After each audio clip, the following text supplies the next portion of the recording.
नमस्कार दर्शक तथा श्रोताहरू। सफ्ट टकको नयाँ अङ्क लिएर नयाँ वर्ष 2079 को पहिलो दिन उपस्थित भएको छु। यहाँहरूलाई नयाँ वर्षको हार्दिक मङ्गलमय शुभकामना। कार्यक्रममा यहाँहरूलाई स्वागत छ। आजको प्रस्तुतिमा नेपाली र विदेशी सञ्चार माध्यमहरूमा प्रकाशित मुख्य सबैभन्दा महत्त्वपूर्ण लागेका समाचारहरू लिएर यहाँहरू समक्ष उपस्थित हुनेछु। एउटा टिप्पणी, संक्षिप्त टिप्पणी पनि गर्नेछु।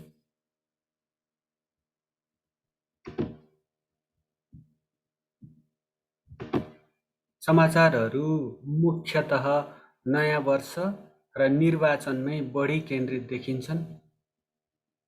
गोरखापत्र सरकारी राष्ट्रिय दैनिक नयाँ कलेबरमा आउँदैछ भन्ने सुनिँदैछ। अब यो निजी क्षेत्रको पत्रकारितासँग प्रतिस्पर्धा गर्नको लागि सरकारी राष्ट्रिय दैनिकले कम्मर कसेको हो कि के हो, अब यसको सन्देश के दिन खोजिएको हो स्पष्ट भएको छैन। कम्तीमा मैले चाहिँ स्पष्टता पाएको छैन। यस सम्बन्धमा राष्ट्रपतिको सन्देश आएको छ, निर्वाचन सम्पन्न गर्नु सबैको जिम्मेवारी भनेर राष्ट्रपतिले सम्झाउनु भएको छ।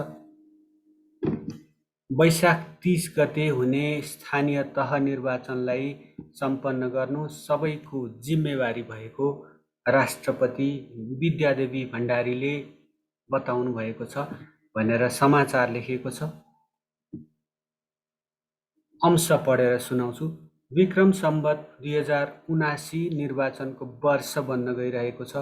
स्वतन्त्र, निष्पक्ष र भयरहित वातावरणमा जनताले आफ्नो मताधिकारको प्रयोग गर्न पाउनु लोकतन्त्रको उच्चतम अभ्यास भएको हुनाले यही वैशाख 30 गते हुन लागेको स्थानीय तहको निर्वाचनलाई सोही अनुरूप सम्पन्न गर्नु हामी सबैको जिम्मेवारी बनेको छ भनेर राष्ट्रपति भण्डारीले नयाँ वर्षको शुभकामना सन्देशमा उल्लेख गर्नुभएको छ। यस्तै उपराष्ट्रपतिबाट पनि आएको छ, शुभकामना सन्देश आएको छ। नयाँ वर्षको उपलक्ष्यमा शुभकामनाहरूको एक किसिमको बाढी नै आएको छ। यसै गरेर विभिन्न राजनीतिक दलहरूबाट पनि शुभकामना आएको छ। उपराष्ट्रपतिबाट पनि शुभकामना आएको छ। निर्वाचनमा सहभागी हुन उपराष्ट्रपतिले पुनः अपिल गर्नुभएको छ। उपराष्ट्रपति नन्दबहादुर पुनले वैशाख 30 गते निर्वाचनमा सक्रियतापूर्वक सहभागी हुन नयाँ वर्षले प्रेरणा दिने अपेक्षा सहित निर्वाचनमा सहभागी हुन सम्पूर्ण नेपालीलाई अपिल गर्नुभएको छ।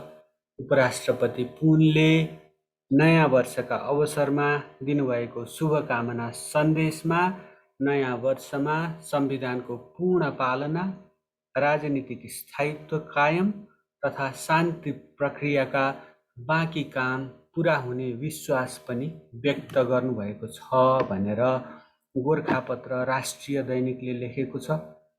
म यहाँहरू समक्ष उक्त समाचार सेयर गर्छु।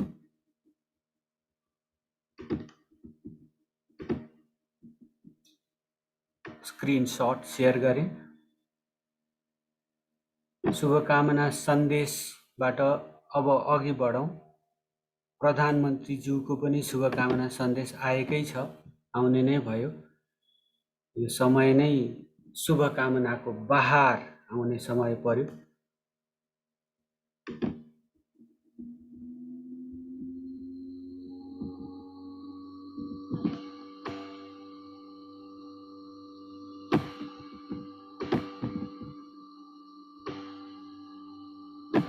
नेपालीको जीवनलाई समृद्ध बनाउनु हाम्रो लक्ष्य हो भनेर प्रधानमन्त्रीले भन्नुभएको छ। खुसी देखिनुहुन्छ प्रधानमन्त्री। यसै गरेर समस्त नेपालीजनको अनुहारमा पनि खुसी छाओस् भन्ने उद्देश्यले उहाँले काम गर्नुभएकै होला। प्रधानमन्त्री शेरबहादुर देउवाले मुलुकको प्रतिष्ठा अभिवृद्धि गरेर समस्त नेपालीको जीवनलाई थप उन्नत र समृद्ध बनाउनु नै सर्वोपरि लक्ष्य भएको बताउनु भएको छ। यो भाषणमा छ यो, तर व्यवहारमा कति यो अनुदित हुन्छ, ट्रान्सलेट हुन्छ, यो चाहिँ हेर्न बाँकी नै छ। उहाँ एउटा वेटरन, एउटा वरिष्ठ राजनीतिज्ञ हो। कतिपटक 5 पटक सायद उहाँले प्रधानमन्त्री, यस देशको प्रधानमन्त्री हुने सौभाग्य पाइसक्नु भएको छ। अझ 6 पटक पनि बन्नु हुँदैछ भन्ने भविष्यवाणी पनि सुनेका छौँ हामीहरूले। प्रधानमन्त्री देउवाले देश विदेशमा रहनुभएका सबै नेपाली दाजुभाइ तथा दिदीबहिनीलाई सुख, शान्ति, सुस्वास्थ्य र समृद्धिका साथै उत्तरोत्तर प्रगतिका लागि हार्दिक मङ्गलमय शुभकामना व्यक्त गर्दै सो कुरा बताउनु भएको हो भनेर गोर्खापत्र राष्ट्रिय दैनिकले लेखेको छ। अब यस सम्बन्धमा यसभन्दा बढी नजाउँ, अन्य विषयवस्तुहरू पनि छन्। हामीहरूबाट पनि राष्ट्रपति, उपराष्ट्रपति, प्रधानमन्त्रीबाट यो सन्देशको अलावा केही कङ्क्रिट वर्क्स हुन्छ नि, कुनै ठोस कार्यहरू नेपाल र नेपालीलाई सुखी बनाउने दिशामा केही ठोस कार्यहरू हुन्छन् कि भनेर नै सर्वोच्च पदमा आसीन गराएको यहाँ बिर्सिनु हुँदैन। उहाँहरूले पनि अघि बढौँ प्रस्तुतिमै।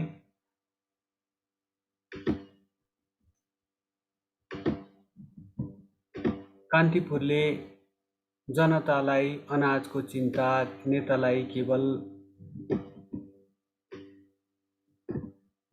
केवल केको चिन्ता भनेको छ, भोटको चिन्ता भनेको छ।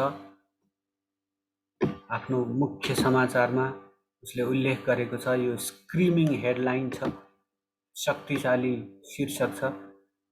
5 वर्षसम्म जनताका समस्या समाधानमा चासो नदिएका जनप्रतिनिधिहरू चुनाव नजिकिएपछि घर दैलोमा।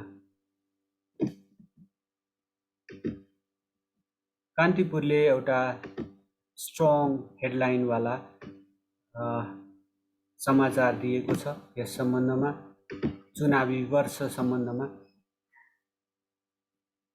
यसको आशय चाहिँ नेतालाई भोटको चिन्ता, तर जनतालाई चाहिँ जीविकाको चिन्ता भन्ने, दैनिक जनजीवनको कसरी व्यतीत गर्ने, कसरी गुजारा गर्ने भन्ने देखिन्छ।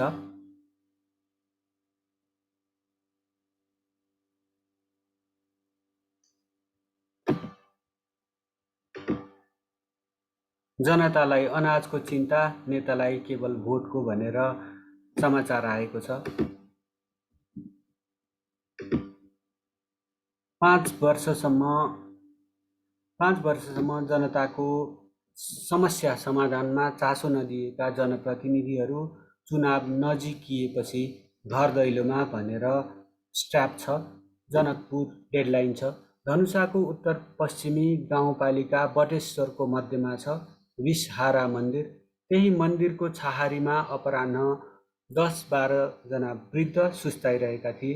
गम्छा हम्किँदै उनीहरू मन्दिरको भित्तामा आडेस लगाएर पल्टिएका थिए। चुनावभन्दा उनीहरूलाई अनाजकै चिन्ता थियो।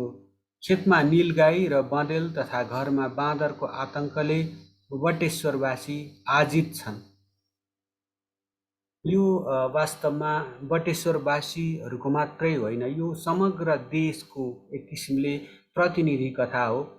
खेतीपाती गर्यो, विभिन्न प्रकोपहरू, रोगको प्रकोप लाग्छ, बाँदरको प्रकोप लाग्छ, वन्यजन्तुको आक्रमणमा परिन्छ, बस्ती पातलो छ। त्यसो गर्दाखेरि बाँदरहरूको राज्य छ गाउँहरूमा। कतिपय अवस्थामा त यो चुनावी मुद्दा समेत हुने गरेको छ। बाँदरबाट जीवधनको सुरक्षा गरिपाउँ भनेर चौकी घेर्ने, अनि जसले बाँदरबाट सुरक्षा दिन्छ, अन्नबालीको, महिला बालबालिका वृद्धहरूमाथि दुर्व्यवहार पनि गर्ने गरेको समाचारहरू आउँछ बाँदरले। त्यसो गर्दाखेरि यो बाँदर आतङ्क नियन्त्रण एउटा चुनावी मुद्दा समेत हुँदै गएको छ। त्यसबाहेक अरू समस्याहरू पनि छन् खेतीपातीका, तर त्यतातर्फ सरकारमा भएका विभिन्न दलहरूको पहिले सरकार सञ्चालन गरेको प्रतिपक्षी दलको पनि जति ध्यान जानु पर्थ्यो त्यति गएको छैन। यो चाहिँ तितो यथार्थ हो।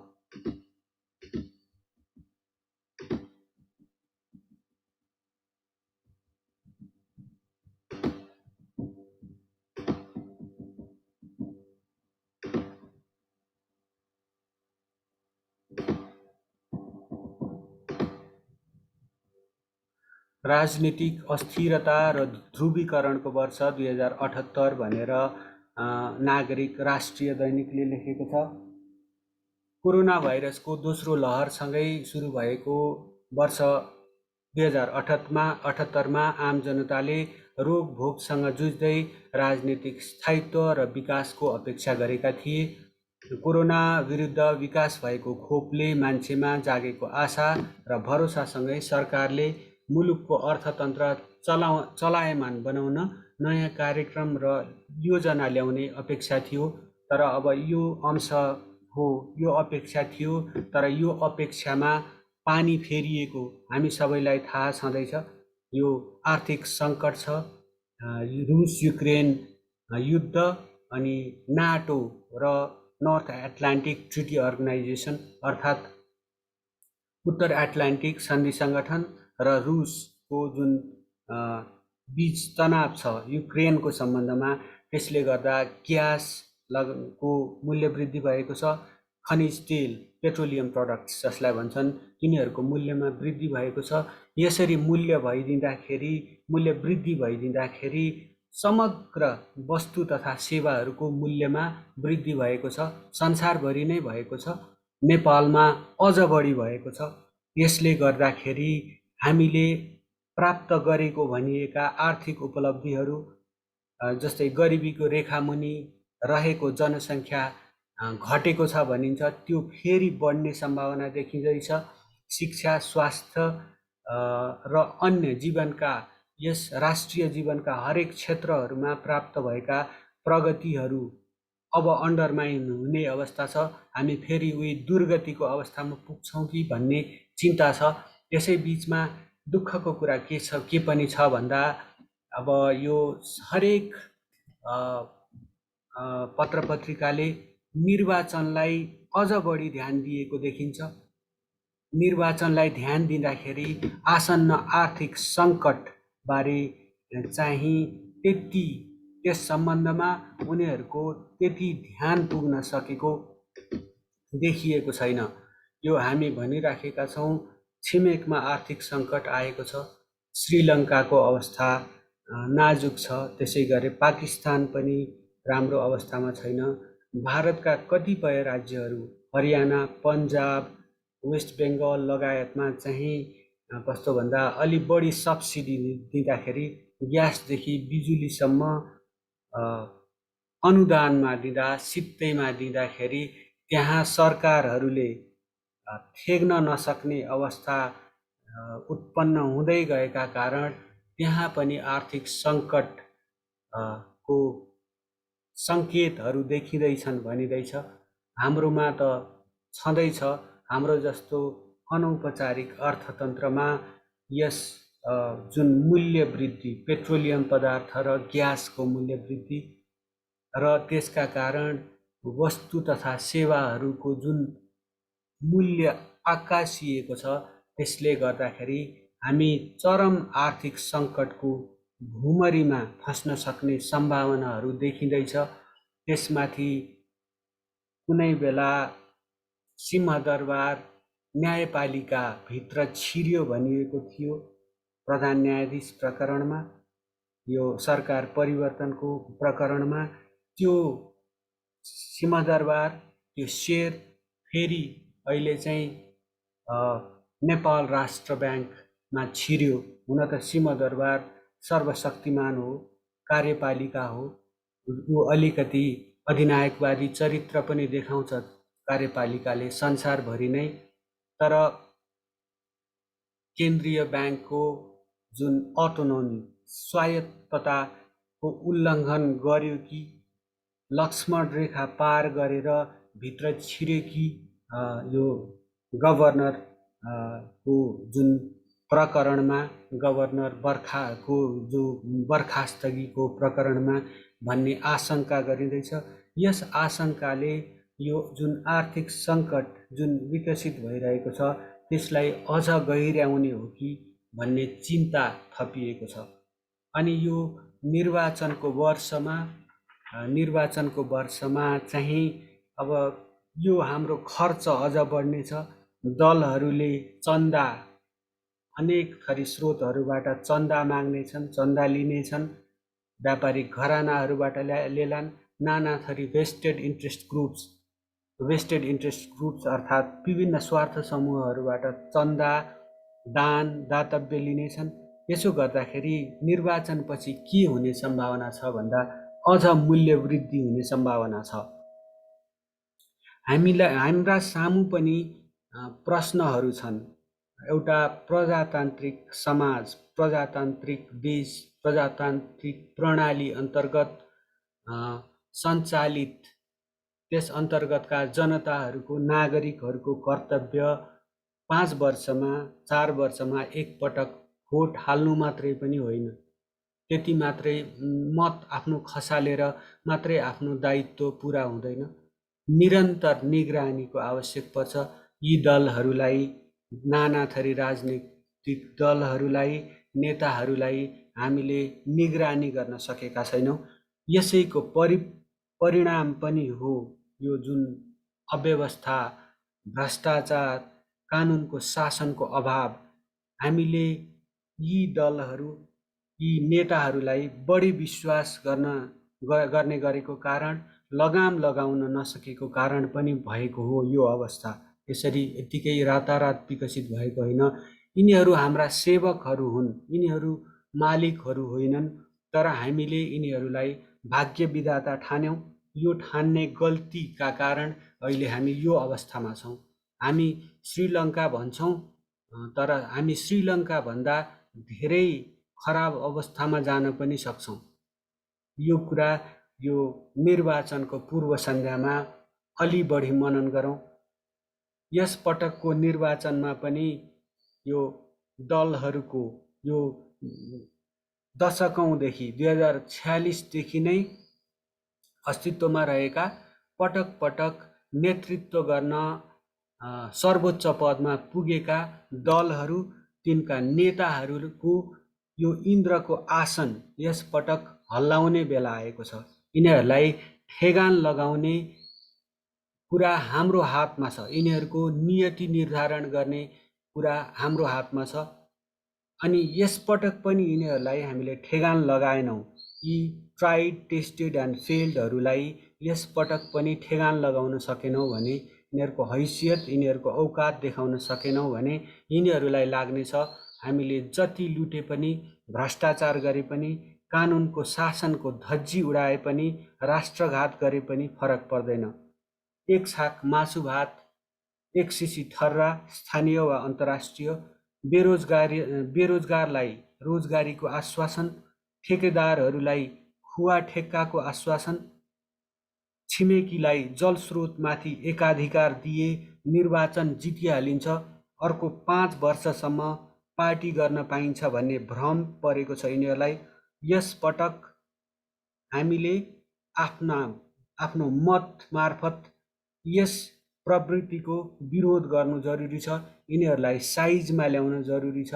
बरु भ्रष्ट नभइसकेका, आफ्नो क्षमता प्रदर्शन गर्न नपाएका, त्यो अवसर नपाएका, सम्भावना भएका निष्कलङ्क व्यक्तिहरूलाई, दलहरूलाई अलि बढी मत दिने हो कि यिनीहरूलाई नै बरु प्रचण्ड बहुमतले जिताउने हो कि यस पटक?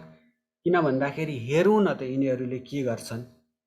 जे गर्नु थियो 30 वर्ष 40 वर्षसम्म पुराना दलहरूले गरिसके। यिनीहरू घाँटीसम्म भ्रष्टाचारमा डुबिसके भनेपछि यस पटक यो यिनीहरू परीक्षणमा नपरेका, शासन गर्न गर्ने अवसर नपाएका दलहरूलाई, नेताहरूलाई पो जिताएर पठाउने हो कि? अनि यिनीहरू हेरौँला, यिनीहरूले भ्रष्टाचार नियन्त्रण गर्छौँ, सुशासन दिन्छौँ, यहाँहरूको रोजगारीको सुनिश्चितता गर्छौँ, देशको छवि उजिल्याउँछौँ भन्ने जुन आश्वासन दिएर प्रचारमा हिँडिराखेका छन् नि, यिनीहरूलाई हेरौँ न त। यिनीहरू आफूले अवसर नपाएर भ्रष्टाचार नगरेका हुन् कि यिनीहरू साँच्चै नै भ्रष्टाचार मुक्त नेपालको, सुशासन युक्त नेपालको निर्माणमा साँच्चै नै गम्भीर छन् भनेर एउटा परीक्षण हुन्छ। बरु यिनीहरूलाई, यो नयाँ दलहरूलाई, नयाँ शक्तिहरूलाई जिताएर पो पठाउने कि यसपटक, यस सम्बन्धमा पनि सोचौँ। आधा घन्टासम्म मेनु हेरेर अन्तिममा मोमो खाने निर्णय चाहिँ यसपटक नगरौँ भन्छु। बाँकी अब यहाँहरूको जो इच्छा, आफ्नो चेतनाले सञ्चालित भइदिनु होला, लोभले सञ्चालित नभइदिनु होला, प्रलोभनले सञ्चालित नभइदिनु होला, यति भन्छु। धेरै लामो बोले। अन्त्यमा यो नागरिक पत्रकारिताबारे थोरै कुरा गर्छु। यो कर्पोरेट पत्रकारिता छ अनि नागरिक पत्रकारिता छ। नागरिक पत्रकारिता भन्नाले कुनै दैनिक विशेषको पत्रकारिताको कुरा गरेको होइन मैले। नागरिकहरूले नागरिकहरूका लागि गर्ने पत्रकारिता, सिटिजन जर्नलिजमको कुरा गरेको हुँ। त्यो वेस्टेड इन्ट्रेस्टबाट मुक्त हुन्छ, तुलनात्मक रूपमा स्वार्थ समूहहरूको स्वार्थबाट मुक्त हुन्छ। कुनै विज्ञापन बजाइँदैन, कुनै आर्थिक सहायता लिइँदैन। एउटा जनताको भ्युवरसिपको आधारमा अडियन्स साइजले एउटा सस्टिनेन्स, त्यसको निरन्तरता सुनिश्चित गर्छ। त्यो तपाईँ हाम्रो एउटा बलियो आवाज हुन सक्छ। नागरिक पत्रकारिता, नागरिक पत्रकारिताका च्यानलहरू, हाम्रो पनि यो नागरिक पत्रकारितालाई नै अगाडि बढाउने एउटा प्रयास छ। यस प्रयासमा यहाँहरूको साथ, सहयोग, समर्थन रहोस्। कार्यक्रम हेरिदिनु होला, सुनिदिनु होला, प्रतिक्रिया दिन नबिर्सनु होला। प्रतिक्रियाहरू पढ्न सकिने, सुन्न सकिने होउन्, शिष्ट होउन्, अशिष्ट नहोउन्, यति विचार गरिदिनु होला। कार्यक्रम हेरिदिनु भएकोमा, सुनिदिनु भएकोमा धेरै धेरै धन्यवाद। यहाँहरूलाई नयाँ वर्ष 2079 को हार्दिक मङ्गलमय शुभकामना पुनः एकपटक प्रकट गर्दै, शुभकामना दिँदै आजको कार्यक्रमबाट बिदा हुने अनुमति चाहन्छु। कार्यक्रम सुनिदिनु भएकोमा, हेरिदिनु भएकोमा धेरै धेरै धन्यवाद।